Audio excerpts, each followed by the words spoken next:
Hello दोस्तों, मेरा नाम है ब्रजेश और मैं आप लोगों को पढ़ाऊंगा फिजिक्स। मैं आईटी बीएचयू से बीटेक किया मैकेनिकल इंजीनियरिंग से और मैं 15 सालों से इस फील्ड में हूँ। 15 सालों में मैंने हज़ारों बच्चों को आईटी और पीएमटी में सिलेक्शन दिलवाया है और आज मैं आपको पढ़ाऊंगा। हम लोग पिछले क्लास में हम लोग देखे थे, मैं सबट्रैक्शन सिखाया था, याद है? सबट्रैक्शन। पिछले क्लास में हम लोग वेक्टर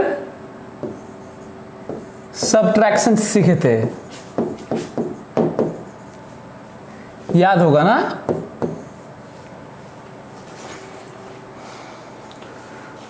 और इस सबट्रैक्शन को भी मैं एक बात कहा था कि भाई दो तरीके से, एक फंडामेंटल भी सिखाया था, दूसरा ये भी कहा था कि भाई इसको हम लोग कैसे जोड़ की तरह एडिशन के तौर पे देखेंगे, ये भी बताया था। एक और चीज़ जो हमें जो लास्ट में कंक्लूड किया था वो मैं आपको याद दिला देना चाहता हूँ। याद कर दो ज़रा कि मैं क्या आप लोगों को बताया था। कहा था, आप लोगों से कहा था कि ये देखो ये ए है, ध्यान सुन लो कम से कम फोटो वोटो ना, ये बी है और दोनों के बीच का एंगल थीटा है ना। दो वेक्टर है जिसका मैग्नीट्यूड ए और बी है और उनके बीच का एंगल थीटा है। दोनों देखो एक ही जगह से रिप्रेजेंटेड है, नोटिस कर रहे होगे, दोनों का टेल मिला हुआ है। ए और बी, मैग्नीट्यूड ए और बी है, सो इसका एडी दोनों एक ही जगह से रिप्रेजेंटेड है ना, ओरिजिनेटेड है, दोनों को एक जगह दिखाया गया है। इससे रिलेटेड पैरेललोग्राम आप कहीं भी बना सकते हैं। तो ये देखो मैं पैरेललोग्राम बनाया, कहा कि ये B है तो ये भी B है, और फिर कहा कि ये A है तो ये भी A है। यही बात हो रही थी, ये A है, ये भी B है। पैराग्राम ऐसे ही बनाते हैं, इसके पैरेलल एक लाइन खींच देते हैं, इसके पैरेलल एक लाइन खींच देते हैं, पैरेललोग्राम। तो जो दो वेक्टर ए और बी है, इस पैरेललोग्राम के दो डायगोनल होंगे। एक डायगोनल होगा ये और एक डायगोनल होगा ये, ऐसे ना। जो ये डायगोनल है, जो ये डायगोनल है वो है दो वेक्टर का सम है, और जो ये डायगोनल है, जो ये डायगोनल है वो r डैश मान लो, और वो a माइनस b है। यदि मैं एरो इधर लगाया, यदि एरो इधर लगाया तो a माइनस बी होगा, जिधर एरो उधर में से घटेगा दूसरा वाला, और यदि इधर एरो लगा दिया होता तो b माइनस ए हो जाता है। ठीक है, और बाकी मैग्नीट्यूड का फॉर्मूला आप जानते ही हो। बाकी फॉर्मूला आप जानते ही हैं, है ना। मेरा इस बताने का मकसद ये था तुम लोगों को कि आप कहीं पे समझ पाएं ना, कहीं पे आप समझ पाएं। जैसे एग्जाम्पल लेते हैं, मेरे कहने का ये सेंस था बताने का कि यदि दो वेक्टर है, मान लीजिए एक वेक्टर ये है, ए है, और एक वेक्टर बी है ना, ऐसे समझने की कोशिश करो ना। ऐसे थीटा एंगल है, थीटा एंगल है। यदि टेल टेल मिला हो, टेल टेल मिला लें, इसको खींच के दोनों को मिला लो तो जो हेड हेड जुड़ता है वो डिफरेंस होता है, a माइनस बी या b माइनस ए होता है, और जो ये वाला डायगोनल होता है वो a प्लस बी होता है। एक ये बात। अच्छा, यदि इनको खींच के जोड़ लो ऐसे,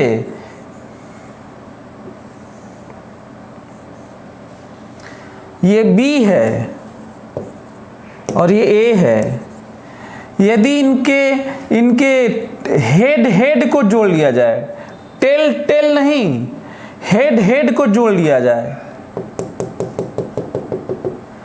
तो भी यदि टेल टेल मिलाया जाए तो भी ये डिफरेंस ही होता है, a माइनस बी और b माइनस ए ही होता है। डिपेंड करता है किधर मिलाया जा रहा है। यदि इधर मिलाया जाएगा तो a माइनस बी होगा, और इधर मिलाया जाएगा तो b माइनस ए होगा। मतलब हेड हेड मिला दिखे, हेड हेड मिला दिखे तो टेल टेल भी डिफरेंस ही होता है, सबट्रैक्शन होता है। यदि टेल टेल मिला दिखे तो हेड हेड तो भी सबट्रैक्शन ही होता है। एडिशन तो केवल तभी होगा जब कैसा दिखेगा, हेड टेल मिला हुआ दिखेगा। ए टेल, ए का हेड बी का टेल, और फिर उसके बाद ये हो, ये मैं बताने की कोशिश ये कर रहा हूं कि दो वेक्टर को हम लोग कितने तरह से देख सकते हैं। दो वेक्टर बिल्कुल अलग अलग जगह सरका के स्लिप करा के हेड मिला हुआ, स्लिप करा के टेल मिला हुआ, और स्लिप करा के हेड टेल मिला हुआ, यही पॉसिबिलिटी है। बोलो भाई, दो वेक्टर की संभावनाएं क्या हैं?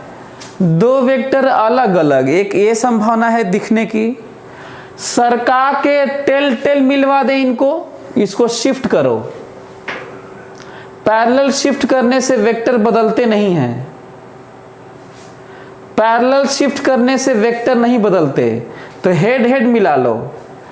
पैरेलल शिफ्ट करने से वेक्टर नहीं बदलते तो टेल टेल मिला लो, और पैरेलल शिफ्ट करने से वेक्टर नहीं बदलते तो टेल हेड मिला लो। इसके अलावा और कोई संभावना बच गई हो तो हमको बता दो। इसके अलावा कोई और संभावना बची हो तो हमको बता दो, वो भी मैं बताऊंगी क्या होता है वो। तो कोई भी संभावना अब नहीं बची है।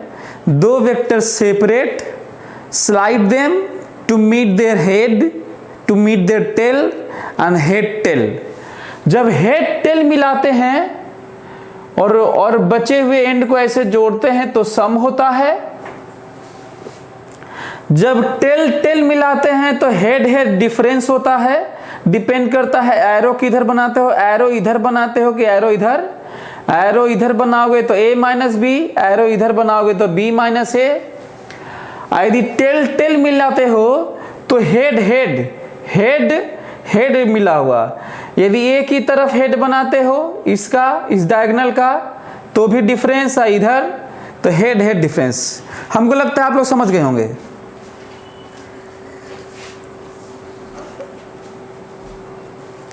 अच्छा, इससे ज़्यादा मैं समझा भी नहीं सकता, इससे ज़्यादा बता भी नहीं सकता, और ना ही दुनिया में से कोई ज़्यादा कोई बताएगा। इससे कम ही बताते हैं लोग, किताबों में भी इतना नहीं डिटेल दिया हुआ है। मैं भी खुद भी ऐसे नहीं बताता था। मैं इस पिछले 14-15 सालों में खुद ही नहीं बताया था यार। आज हमको लगा कि यार पॉसिबिलिटी क्यों ना बात की जाए, ताकि बच्चों के दिमाग में बिल्कुल पिक्चर क्लियर हो, मतलब ऐसी चीज़ें हो एकदम गेम खेलें वो, उनको लगे कि भाई क्या है, दो वेक्टर है, दो वेक्टर को स्लाइड करके देखने वाली बातें तो ठीक है। तो ये हो गया, कंप्लीट हो गया। इस वेक्टर के स्लाइड करके जोड़ देने में स्लाइड करके जोड़ देने में, घटा देने में, देखने में, बचे हुए एंड को जोड़ने तोड़ने में, सब कुछ मैं डिटेल बात कर लिया। ठीक है, अब हमको बताओ, अब हमको ये समझाओ और बताओ कि क्या दो वेक्टर को, आंसर करिए सभी लोग ना, जब दो वेक्टर को एक ही जगह से रिप्रेजेंट करते हैं, ध्यान से, जब दो वेक्टर को एक ही जगह से दिखाते हैं, टेल टेल मिला हुआ, तो फिर पैरेललोग्राम भी बनाया जा सकता है। उसके दो डायगोनल होंगे तो हमेशा एक डायगोनल सम बताएगा और एक डायगोनल डिफरेंस, घटाव बताएगा, घटाना बताएगा।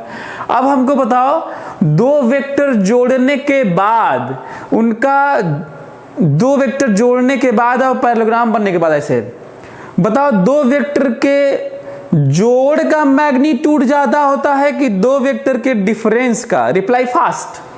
मैं ये कह रहा हूं दो वेक्टर हो ना, कोई भी दो वेक्टर, यहां ये नहीं देखना है ना कि कौन सा वेक्टर है, बस ऐसे ही, बल्कि मैं इसको हटा ही देता हूं ना, इसको हटा देता हूं और बात करता हूं ऐसे, ऐसे बात करता हूं, हटा देता हूं और ऐसे बात करता हूं। मैं कह रहा हूं दो वेक्टर है, आपको बताना है कि a प्लस बी वेक्टर का मैग्नीट्यूड ज्यादा होगा कि a माइनस बी वेक्टर का मैग्नीट्यूड ज्यादा होगा, बताना है जल्दी। जानते हो मैं क्यों डिस्कस करता हूं ये सब पढ़ाने के बाद? क्योंकि मैं जानता हूं कि मैं कितना भी डिटेल आपको समझा दूं, बता दूं, जो कोई करता भी नहीं है, फिर भी आप बच्चे हैं, आपको अपना लिमिटेशन है, ब्रेन को भी ट्रेनिंग मिल रही है ना, तो ज़्यादा आइडिया नहीं लगता है। फिर से याद करो, ये स्कॉलर नहीं है, ये स्कॉलर नहीं है, ठीक है, कि बिना डायरेक्शन के ही कुछ भी आप बता देंगे। सच ये है कि इस पे डिपेंड करेगा, इन दोनों में से किसका मैग्नीट्यूड बड़ा होगा, इस पे डिपेंड करेगा कि उनका डायरेक्शन क्या है।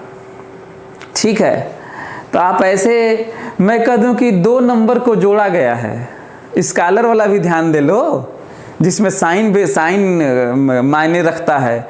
मैं कहूँगा दो नंबर को जोड़ा गया तो उसका मैग्नीट्यूड बड़ा होगा कि दो नंबर को घटाया गया। मान लो दो नंबर है 10 और -4, तो बताओ इनके जोड़ का मैग्नीट्यूड ज्यादा है कि इनके डिफरेंस का? इनके डिफरेंस का मैग्नीट्यूड, मॉड डिफरेंस का मैग्नीट्यूड ज्यादा है कि जोड़ का? जानते हो आंसर क्या है? डिफरेंस का मैग्नीट्यूड ज्यादा है। इनके डिफरेंस का मैग्नीट्यूड होगा 14 और इनके जोड़ का मैग्नीट्यूड होगा 6। इनके डिफरेंस का मैग्नीट्यूड होगा 14 और इनके जोड़ का मैग्नीट्यूड होगा 6। ये बता के मैं तुम्हें ये बताना चाहता था कि हम लोगों के दिमाग में इतने दिनों में यही फीड है कि जब चीज़ें जोड़ेंगे तो ज़्यादा ही तो होती हैं, है ना? तो नहीं, या तो साइन पे डिपेंड करता है या तो वेक्टर क्वांटिटी में डायरेक्शन भी कहते हैं। ठीक है, अब रही बात, अब क्या इसमें कौन सी बात करें? तो बात ये है कि यदि दो वेक्टर के बीच में यदि 90 से कम एंगल हुआ, 90 डिग्री से कम एंगल हुआ, तो जोड़ बड़ा होता है डिफरेंस के मैग्नीट्यूड से। जोड़ का मैग्नीट्यूड बड़ा होता है डिफरेंस के मैग्नीट्यूड से, जो हम लोग जनरली सोचते हैं। लेकिन यदि दो वेक्टर के बीच का एंगल 90 डिग्री से ज्यादा हुआ तो डिफरेंस का मैग्नीट्यूड बड़ा होता है जोड़ के मैग्नीट्यूड से। 90 डिग्री से ज्यादा हुआ तो, और यदि 90 डिग्री हुआ तो दोनों का मैग्नीट्यूड बराबर हो जाएगा। यदि दोनों के बीच का एंगल 90 डिग्री हुआ तो दोनों का मैग्नीट्यूड बराबर हो जाएगा। इसका फोटो एक नायाब नमूना, ताकि महसूस करें। यही मैं अक्सर बोलता हूं कि हम लोग जो पढ़े वो मज़ेदार ढंग से पढ़े, आराम से पढ़ें, और जो भी यदि आप फिजिक्स को पढ़ें यदि रियली में मज़ेदार ढंग से, तो क्वेश्चन करने में इतना मज़ा आएगा और आपको दिल लगेगा कि जितने गेम खेलते होगे उससे भी ज़्यादा अच्छा लगने लगेगा। चलिए देखिए, गेम देखिए, गेम ही देख लीजिए। ये देखिए, यदि ये ए है, यदि ये बी है, तो ये देखो जरा ध्यान से बताओ, तुम्हें नहीं लगता कि ये जोड़ है? क्या तुम्हें नहीं लगता कि ये घटाना है? और इसमें बताओ क्या बड़ा है? ये तो एंगल दिख ही रहा है, बताओ जोड़ बड़ा है कि नहीं? जोड़ का मैग्नीट्यूड बड़ा है कि नहीं डिफरेंस से?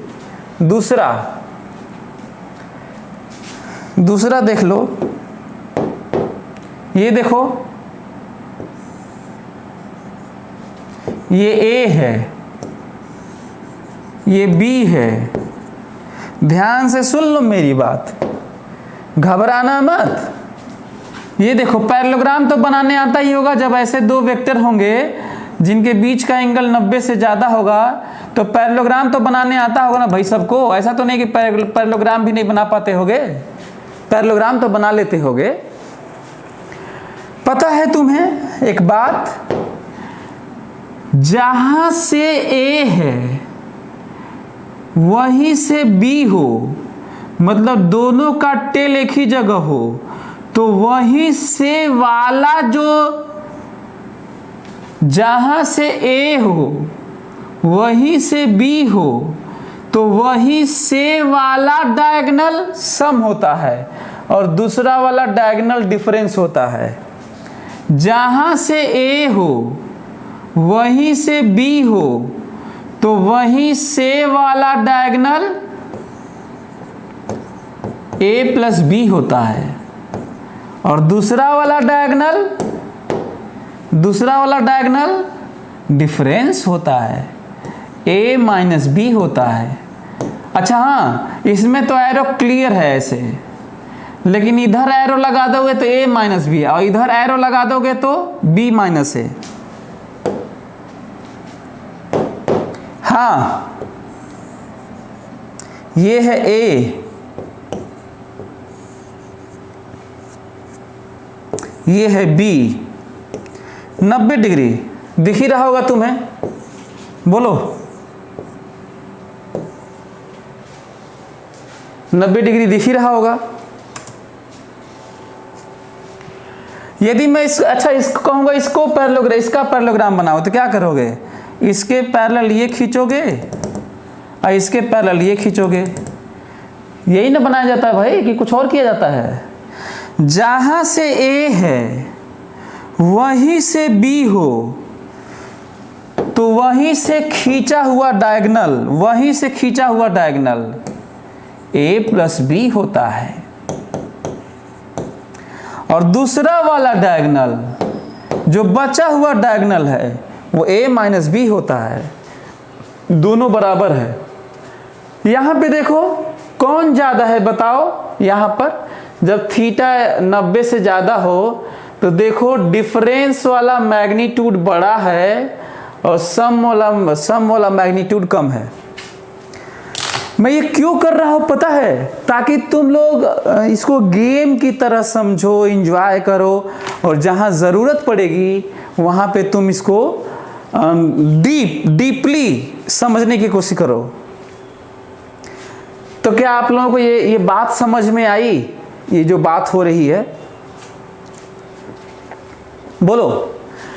यदि ऐसा है, यदि आप लोग इसको समझ गए, यदि आप लोग समझ गए है ना? अच्छा, हम लोग को लग रहा है कि अब आपको इसमें भी क्लियर, इसमें भी कोई दिक्कत नहीं होगा कि 90 से कम होगा। फोटो बना लेना भाई, दो वेक्टर के बीच में 90 से कम बना लेना, 90 से ज़्यादा बना लेना। ठीक है, चलिए आगे बढ़ते हैं।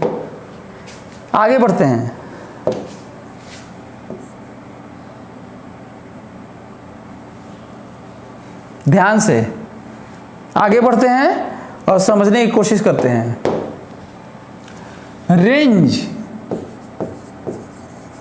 Range of difference of vectors, जो भी पढ़ रहे थे उसी का रेंज लिख रहा हूं ना, फिर से कोई नई बात नहीं, मैं वही बात लिख रहा हूं जो अभी पढ़े थे, है ना। That depends on theta, range. Simple सी बात, यदि कोई कहता है a माइनस बी का मैग्नीट्यूड बताया जाए, तो मैं कहूंगा ऐसा है भाई कि a माइनस बी का मैग्नीट्यूड वही है जो मैग्नीट्यूड का सम है और मैग्नीट्यूड का डिफरेंस है का मॉड। ऐसा लग रहा है जैसे जोड़ वाला जो था, याद है जोड़ वाला, अभी भी वही है। एग्जाम्पल लूंगा तो ज्यादा समझ में आएगा। इमेजिन करो कि दो वेक्टर है जिनका मैग्नीट्यूड, भूल जाओ ये मैं जानता हूं कि ये बहुत डरावना होता है। जब भी इस तरह का एक्सप्रेशंस हो, एग्जाम्पल लेके सोचना, तुम्हें बड़ा मजा आएगा।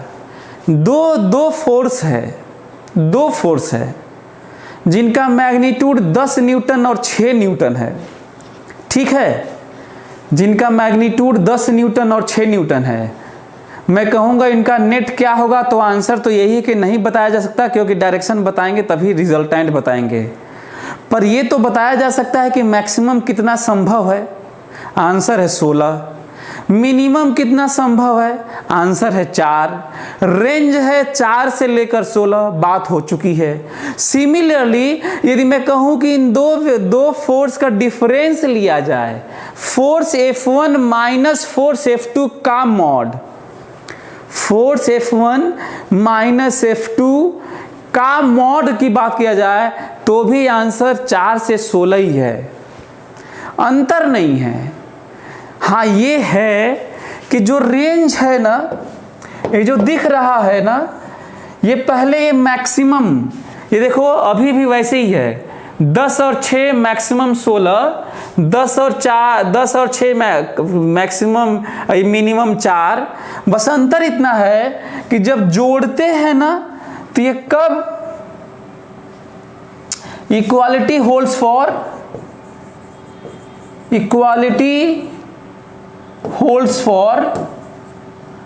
फॉर, याद होगा जब जोड़ होता है तो ये मैक्सिमम थीटा 0 पे होता है, इस बार 180 पे होगा। एंड हियर इक्वालिटी होल्ड्स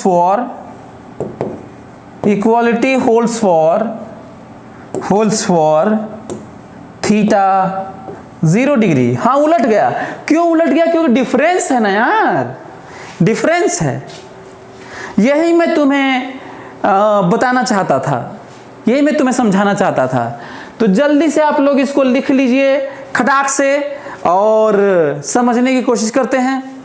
अच्छा एक और चीज आप लोगों को याद दिला दूं, a माइनस बी, फिर से सुन लो, a माइनस बी का मैग्नीट्यूड ज्यादा कब होगा, याद करो, अभी पढ़ा चुका हूं मैं आपको। a माइनस बी का मैग्नीट्यूड ज्यादा कब होगा, जब 90 डिग्री से ज्यादा होगा, तो ये बड़ा हो रहा होगा सम से। मैक्सिमम कब हो रहा होगा, 180 डिग्री पे देख लो, आ गया, बातचीत आ गई वही जो मैं कहा था। मैं कह रहा हूं कि यहाँ पे लेस है और इक्वालिटी है ना ऐसे, तो मैं कह रहा हूं जो इक्वल है ये वाला इक्वल भी हो सकता है ना। तो चलो समझा देता हूं, ध्यान से सुनना ना, मेरी बात ध्यान सुनो, ध्यान सुनना। 10 न्यूटन और 6 न्यूटन इधर ही एक तरफ, ध्यान से फोकस करो। 10 न्यूटन और 6 न्यूटन दोनों एक ही तरफ है। 10 न्यूटन और 6 न्यूटन, फोटो बना दूंगा तो ज्यादा समझ में आएगा।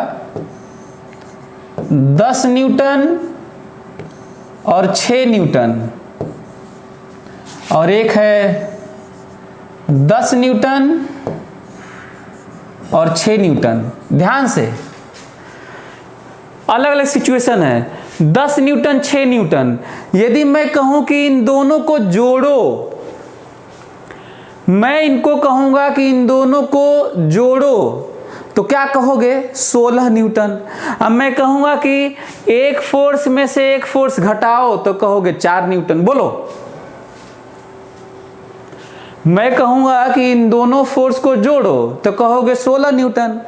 मैं कहूंगा कि इन दोनों का डिफरेंस लो, एक फोर्स 10 न्यूटन में से 6 न्यूटन घटाओ, जो फोटो बना है वही वाला, तो क्या कहोगे? 4 न्यूटन। अब यहां पे आ जाओ, मैं कहूंगा कि इन दोनों को जोड़ो, इन दोनों को कहूंगा जोड़ो, जोड़ोगे तो घट जाएगा, डायरेक्शन उल्टा है भाई। कहूंगा इसको जोड़ो तो आंसर आएगा 4 न्यूटन, और कहूंगा घटाओ तो 16 न्यूटन हो जाएगा। ये मैं इसको कहूंगा कि जोड़ो, एक आदमी 10 न्यूटन लगा रहा है, अब मैं कहूंगा प्लस 6 न्यूटन, उधर से एक आदमी लगा रहा है 6 न्यूटन, जोड़ ही तो कहोगे इसे, और उधर 6 न्यूटन है ना, रिजल्ट 4 न्यूटन आएगा। तो मैं यही कह रहा हूं कि डिफरेंस मैक्सिमम कब होता है? जब 0 डिग्री हो तब नहीं, जब 180 डिग्री हो तब मैक्सिमम होता है। देखो एग्जाम्पल में एक और जो तुम लोग पढ़े हो वो वाला एग्जाम्पल ले लेता हूं, वो देख लो। चलो, हाँ बताओ, जब इन दोनों को जोड़ूंगा तो मैक्सिमम होगा, इनको जोड़ूंगा तो मिनिमम होगा, कम होगा, और घटाऊंगा तो मैक्सिमम हो जाएगा। बोलो। तो घटाने पे मैक्सिमम कब होता है? ये तब होता है जब 180 डिग्री या साइन अपोजिट होता है। साइन अपोजिट हो तो घटाओ मैक्सिमम होता है, या डायरेक्शन अपोजिट हो तो घटाओ मैक्सिमम होता है। ये देखो यहां पे घटाओ मिनिमम तब होता है, जब एंगल 0 डिग्री हो। मिनिमम घटाओ, सब्ट्रैक्शन, डिफरेंस मिनिमम तब होता है जब 0 डिग्री हो या सेम साइन हो। बोलो। अब तो समझ में आ गया होगा, अब तो आप लोगों को 180 डिग्री और समझ में आ गया होगा। अच्छा चलो, अब थोड़ा फिजिकल एक्सप्रेशन देखता हूं कि आप लोग समझ पाते हैं। चलो मैं पूछता हूं ना, जो मैं पूछता हूं उसका जब सभी लोग जवाब देंगे ध्यान से।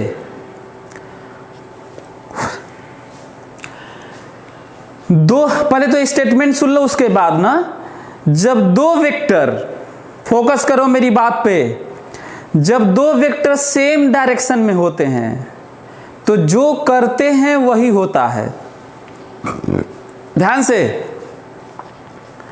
जब दो वेक्टर सेम डायरेक्शन में होते हैं, दो वेक्टर सेम डायरेक्शन में होते हैं तो हम लोग जो करते हैं वही होता है। स्केलरली जोड़ते हैं तो जुड़ जाते हैं, घटाते हैं तो घट जाते हैं। लेकिन जब दो वेक्टर उल्टे डायरेक्शन में होते हैं, एक इधर और एक इधर, जब दो वेक्टर उल्टे डायरेक्शन में होते हैं तो जो करते हैं उसका उल्टा होता है। जोड़ते हैं तो घट जाते हैं और घटाते हैं तो जुड़ जाते हैं। जब दो वेक्टर एक डायरेक्शन में होते हैं तो सिंपल सा अलजेब्रा कैसा लगता है? अच्छा, एंगल पे वाला नहीं, 90 डिग्री, 30 डिग्री ये सब नहीं, मैं केवल उल्टा सीधा बस बात कर रहा हूं। वैसे तो संभावना ये सब भी है, ये वाला नहीं, बस इधर उधर वाला सिंपल सा अलजेब्रा। जब दो वेक्टर सेम डायरेक्शन में हो तो जो ऑपरेट करते हैं वही होता है।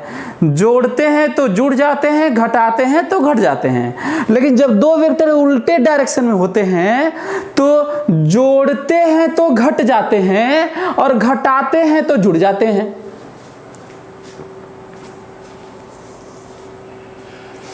तो चलिए इतना जानने के बाद मैं आपसे पूछता हूं, चलिए 10 न्यूटन प्लस 6 न्यूटन, जल्दी से आंसर करो। क्लियर, जल्दी से रिप्लाई फास्ट,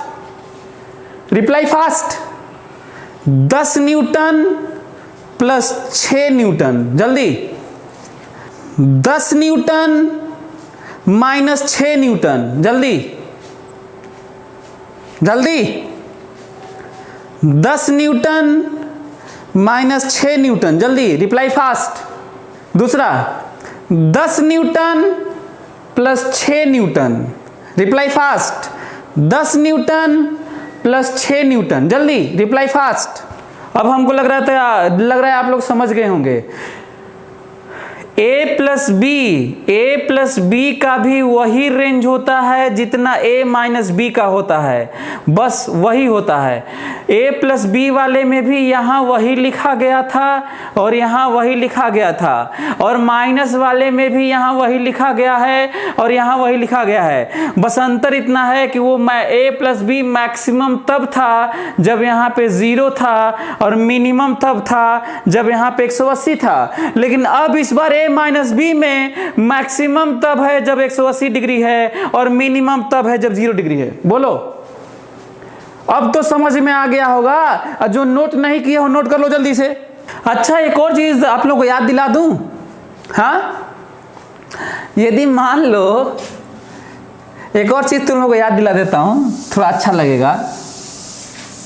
चलो ना, यदि मैं तुम लोग से कहूं कि A और B के बीच में थीटा 120 डिग्री है ना, A और B के बीच में थीटा 120 डिग्री है, तो तब ये वाला ये ऐसे नहीं।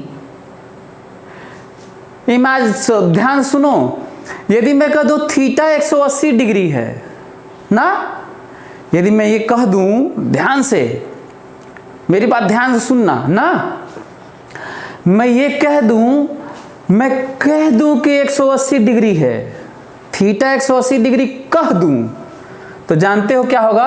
ये देखो,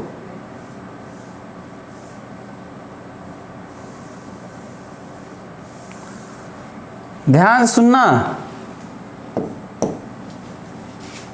हो जाएगा सही। यदि मैं कह दूं कि थीटा 180 डिग्री है, यदि मैं ए और बी के बीच का एंगल 180 डिग्री कह दूं, तो यहाँ पे less than or equal to, थोड़ी यहाँ पे तो ऐसे ही होगा ना यार, ये वाला ऐसे रहेगा, ठीक है। और ये यहाँ पे ऐसे हो जाएगा। क्या ये बात तुम लोगों को समझ में आ रही है मैं क्या बोल रहा हूं? दूसरा, यदि मैं कह दूं कि थीटा 0 डिग्री है, तो तब जानते हो क्या होगा? ये होगा, देखो,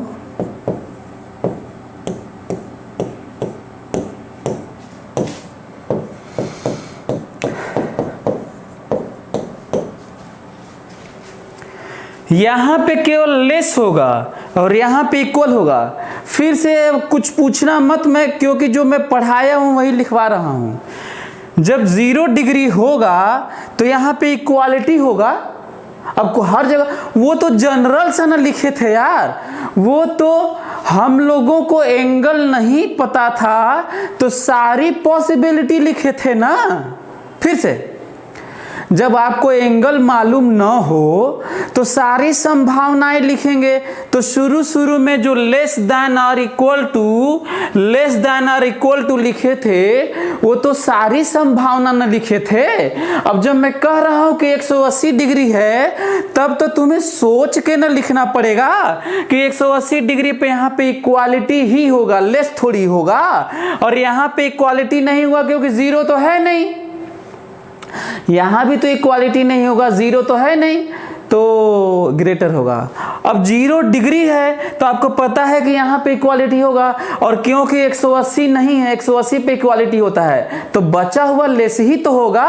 और मान लो ये एक और ले लो, फॉर थीटा 120 डिग्री,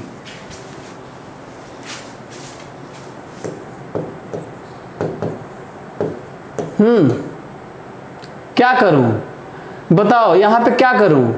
इक्वालिटी तो ये तभी होती है जब 180 होता है ना यार। अब 180 तो है नहीं, तो लेस रहेगा। अच्छा, यहां भी इक्वालिटी तो केवल तब होती है ना यार जब 0 होता है, 0 तो है नहीं। क्या ये बात तुम लोग को समझ में आ रही है क्या बोल रहा हूं मैं क्या समझा रहा हूं? तुम लोग कुछ पल्ले पड़ रहा है? हाँ, अच्छा ये वाला तुम लोग अपने से करो, तो ये वाला लिख लेना ये सब। इसी तरह प्लस के लिए भी होता है, इसी तरह प्लस के लिए भी सोचा जा सकता है। जल्दी से लिख लो, जल्दी से लिख लो। रटने से नहीं ना, किताबों में तो रटने टाइप का दिया है ना यार, कि लेस देन और इक्वल टू ये हो गया लो। अब तुम अपना समझते रहना, अब बच्चे समझते ही नहीं यार, इतना खतरनाक एक्सप्रेशन है ये। हाँ, मैं ये चाहता हूं कि आप लोग जल्दी से ये वाला कर दीजिए। ये वाला लिखिए तो जरा, थीटा 30 डिग्री क्या सोचा जाए, जल्दी से लिखिए। रेंज लिखिए, थीटा 30 डिग्री रेंज लिखो यार। अपने से लिख लो तो मैं भी लिखूं, चेक कर लेना तुम लोग। इसका रेंज लिखो,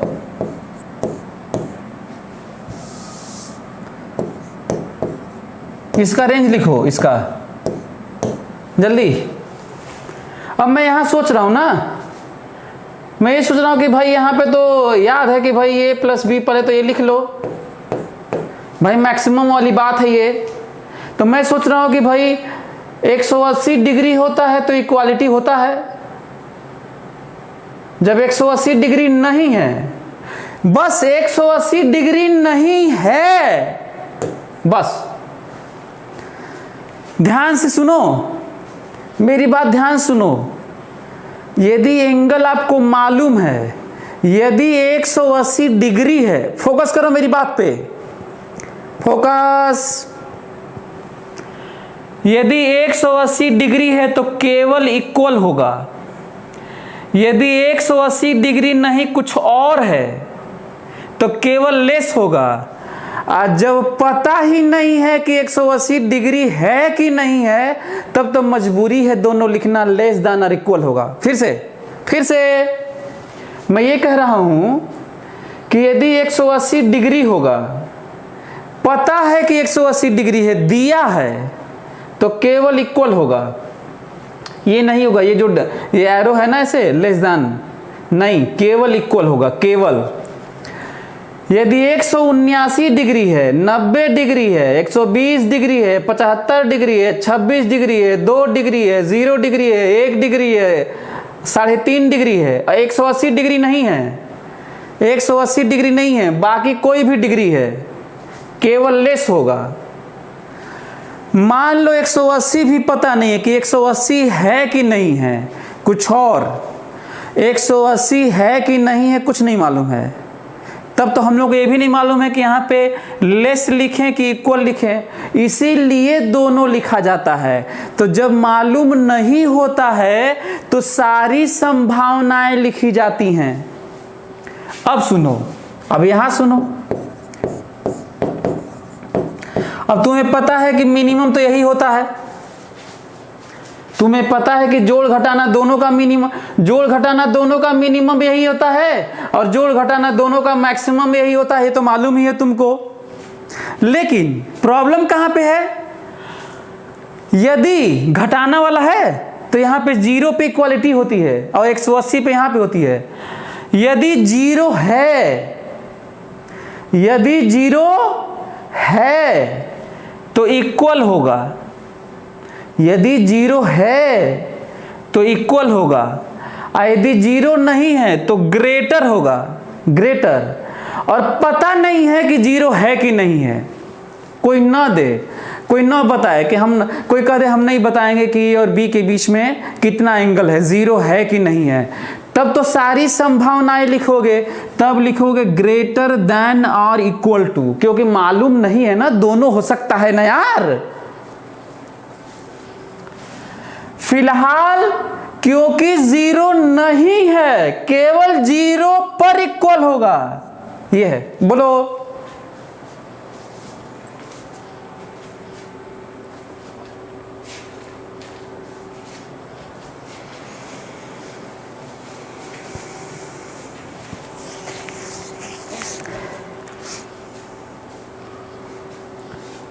एक और पूछे क्या तुम लोगों से?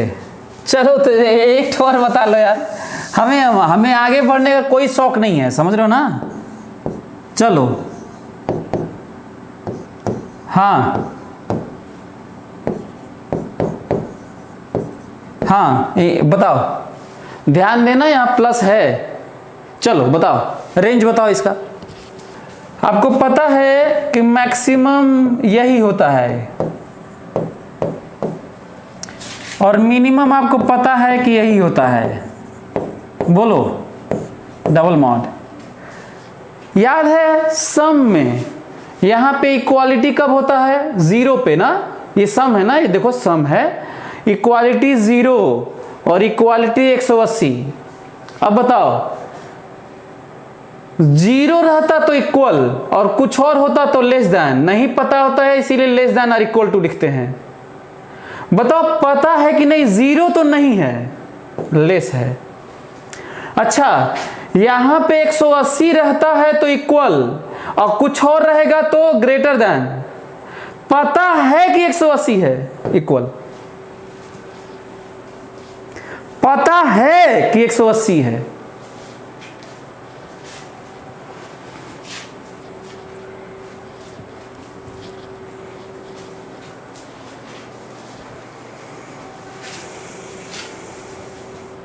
अरे तुम लोगों को समझ में आ रहा है? बहुत कठिन चीज समझा रहा हूं, जो तुम लोगों को पढ़ा रहा हूं कोई पढ़ाता उड़ाता नहीं है, ठीक है।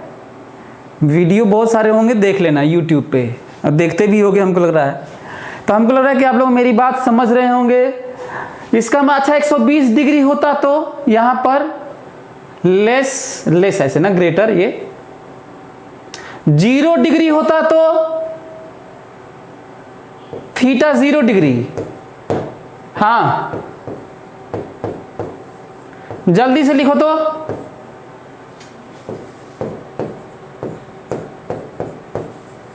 जल्दी।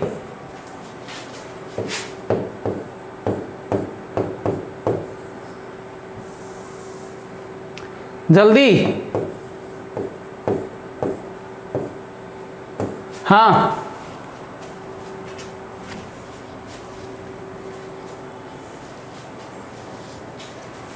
0 डिग्री है क्या? ये है 0 डिग्री है तो ठीक है, जल्दी लिखो तो।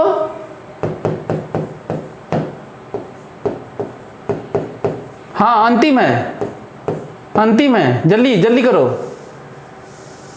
120 डिग्री, जल्दी से। अंतिम है, अंतिम है, उसके बाद आगे बढ़ जाऊंगा। 120 डिग्री, जल्दी।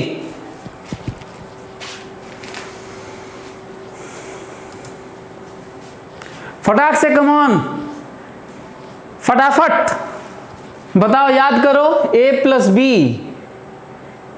अच्छा जानते हो, एक और चीज मैं बताना भूल गया, कुछ लोग इसको स्मॉल a स्मॉल b लिखते हैं, इतना ताम झाम नहीं लिखते हैं। Arrow mod mod, arrow arrow mod mod, कुल ताम झाम। Small a small b, small a plus small b, small a minus small b, है ना। तो ये जो स्मॉल a स्मॉल b लिखते हैं वो मैग्नीट्यूड होता है, ठीक है। हम ये कह रहे हैं कि इसकी जगह ये पूरा जो इतना बाउंडर टाइप का लिखा हुआ है, इसकी जगह स्मॉल a लिख लेते, मैग्नीट्यूड हो जाता small a plus small b ना, मॉड ऑड नहीं लिखा रहता। बताओ, याद है यहाँ पे क्या होता है? जीरो है तो इक्वल है, और जीरो नहीं है तो लेस है, तो जीरो नहीं है तो लेस है। अच्छा, 180 है तो इक्वल है, 180 है तो इक्वल है, 180 नहीं है तो लेस है या ये ग्रेटर है, तो 180 नहीं है तो ठीक है, हो गया। क्या करे भाई, यही है। चलिए हो गया, बहुत बहुत पढ़ लिए। कितना पढ़ोगे? Angle between the vectors.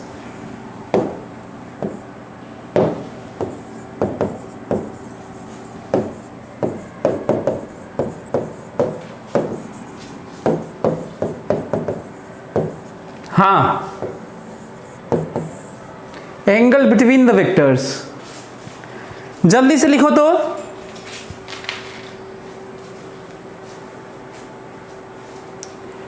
जल्दी लिखो, angle between the vectors.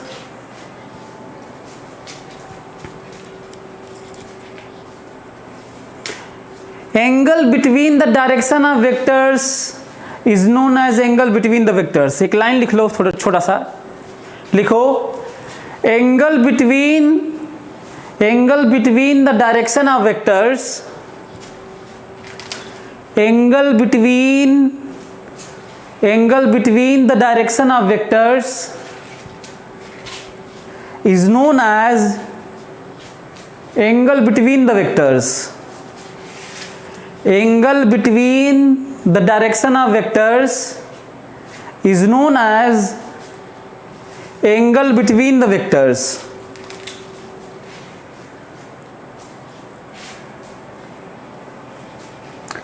Angle between the direction of vectors is known as angle between the vectors. इसका मतलब ये हुआ, यदि ये A है और यदि ये B है और ये जो दिख रहा है, तो डायरेक्शन यही जो एरो वाला है वही किया जाता है, तो angle between the vectors 30 degree है ना, ठीक है।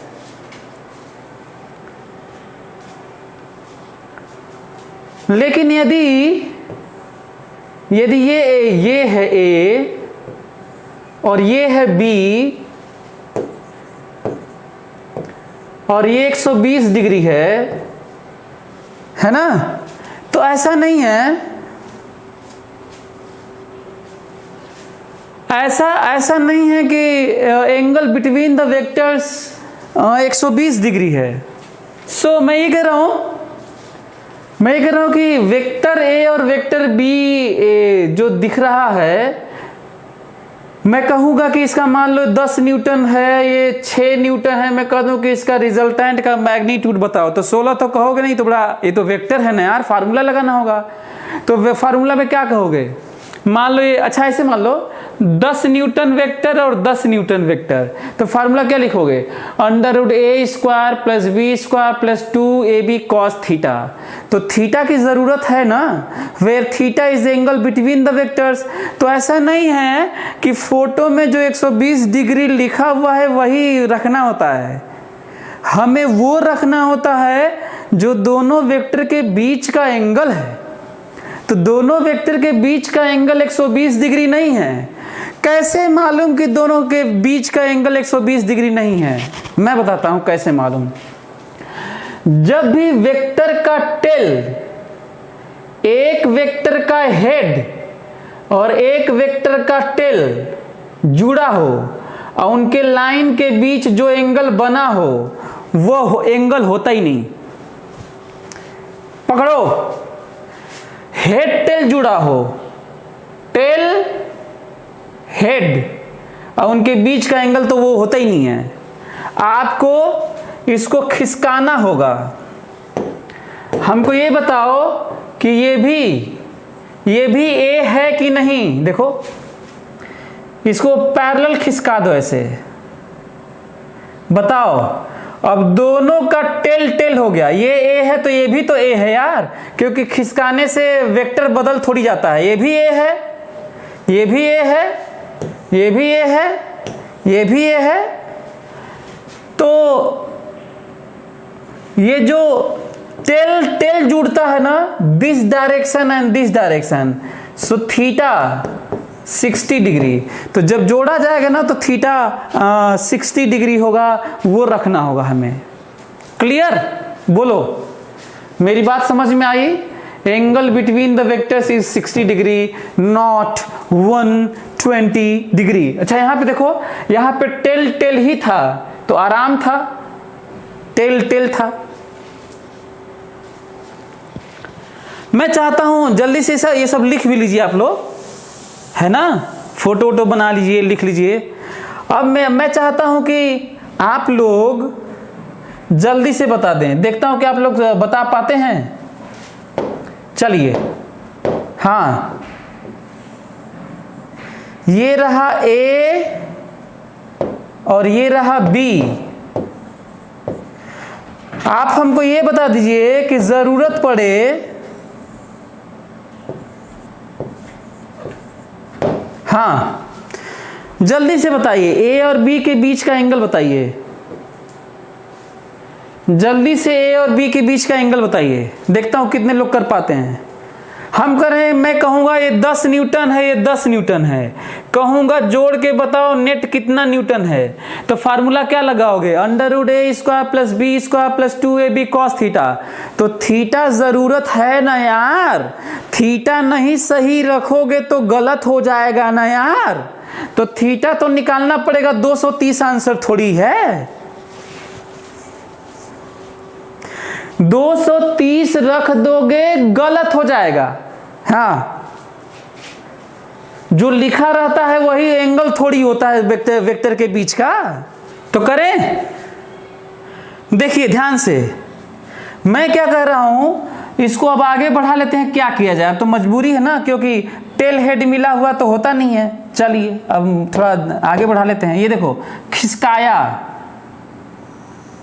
अरे एक्सटेंड कर लिया करो, ऐसे खींच लिया करो ताकि यहीं से बी भी दिखे और यहीं से ए भी दिखे। अब तो साफ दिख रहा है कि यही एंगल होता है। बोलो, यही थीटा बताना है। जरा देखो, यहां से यहां तक 230 है और यहां से यहां तक 180 होता ही है,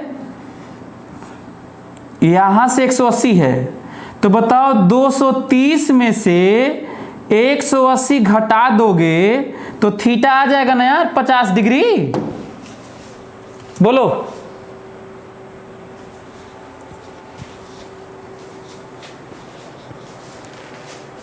तो थीटा कितना है? 50 डिग्री। 230 में से 180 घटा दोगे तो ये वाला एंगल आ जाएगा ना। तो फार्मूले में कितना रखना है? 50 डिग्री रखना है।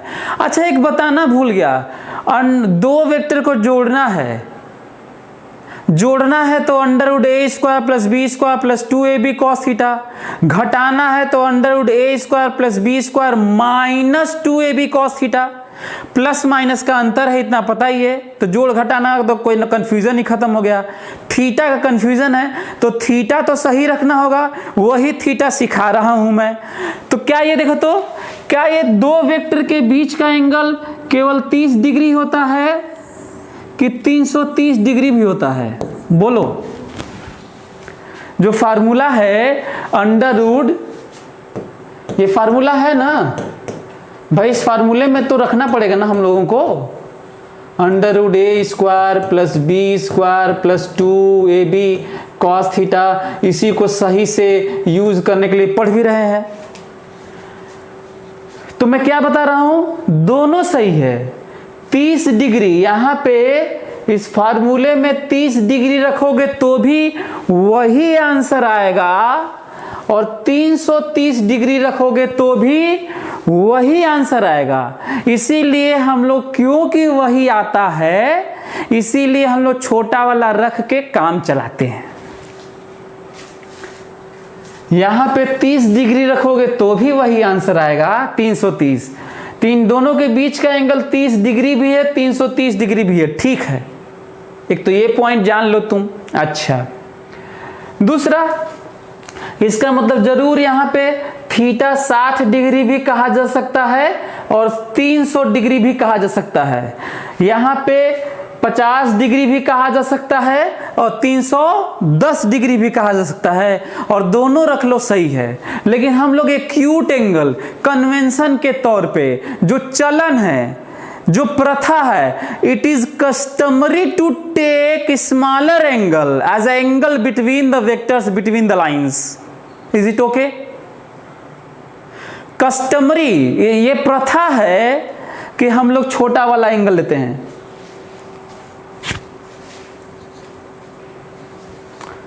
हाँ, तो हमें लगता है कि आप लोग समझ गए होंगे मेरी बात, और इसमें कोई दिक्कत नहीं होना चाहिए। कस्टमरी है, बस प्रथा है। एक दो और बातें आप लोग बता दो तो मैं चलूं फिर। ये देखिए तो, जरा देख के बताइए तो फटाक से। ये ए है, ये बी है, जल्दी से बताइए। क्या सभी लोग आंसर करेंगे?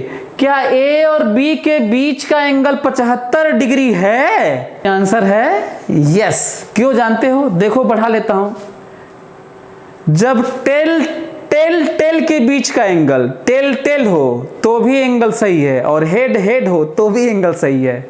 बढ़ा लेते हैं इसको। ये देखो, इसको आगे बढ़ा लिया। देखो ये भी ए है, इसको भी आगे बढ़ा लिया। देखो ये भी बी है, सही है ना? ए और बी आगे बढ़ा लिया हूं। ये 75 है तो देखो ये भी 75 है। देखो